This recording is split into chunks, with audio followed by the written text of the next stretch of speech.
huge KO! Ismael Fajardo. Tobias El Pitbull Reyes. Usapang boxing, palitan ng mga malalakas na kamao. Sa Philippine boxing, may isang laban na hindi lang inaabangan, kundi hinihintay ng may halong kaba. Isang mandirigma mula Mindanao ang haharap sa laban na pwedeng magbago o magwasak ng kanyang pangarap. Si Miel Fajardo, ang silent assassin. Hindi siya maririnig, walang ingay, walang babala. Hanggang sa huli, nararamdaman mo na lang ang pagbagsak. 13 panalo, 11 knockout. Hindi siya nakikipaglaro sa puntos. Tinatahimik niya ang laban. Pinatunayan niya iyon nang dominahin niya si Esnet Domingo at kunin ang IBF Pan Pacific title.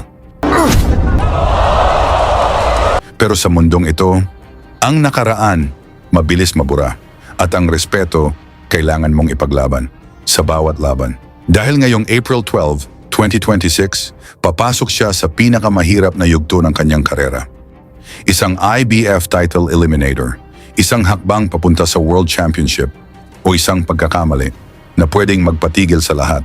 Sa kabilang sulok, ang isang pangalan na hindi basta sumusuko sa sariling teritoryo. Ang hometown fighter ng Argentina, si Tobias Jeremias Reyes. 18 panalo, 16 knockout, isang mandirigma na walang alinlangan. Kapag umatake, may bumabagsak, dire-diretso, walang atrasan, walang awa. Isang anino sa loob ng ring na kayang magtapos ng laban sa isang iglap.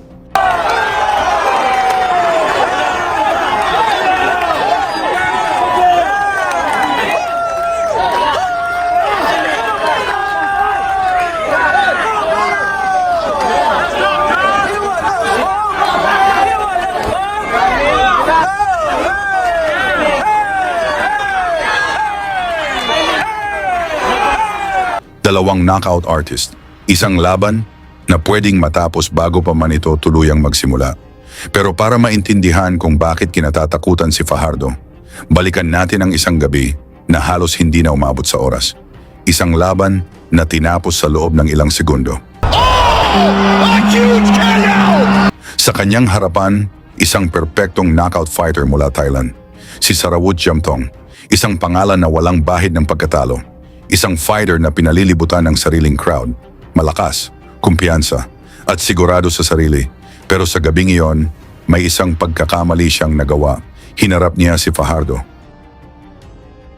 Unang galaw pa lang, walang babala.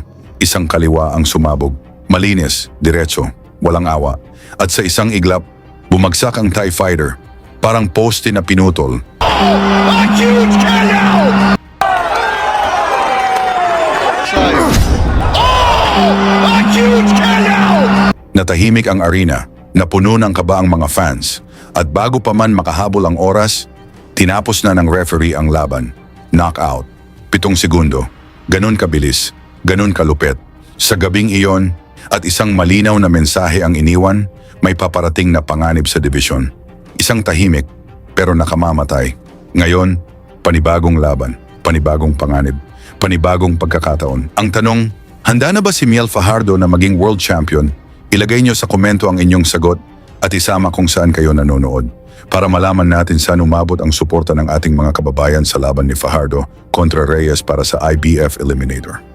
Lagi niyong sundan, huwag magpapahuli. Pag-usapan ni bakbakan, balita niya at laban. Mga Pinoy na di nagpapagapi. Salamat sa mga suporta na lagi nandyan.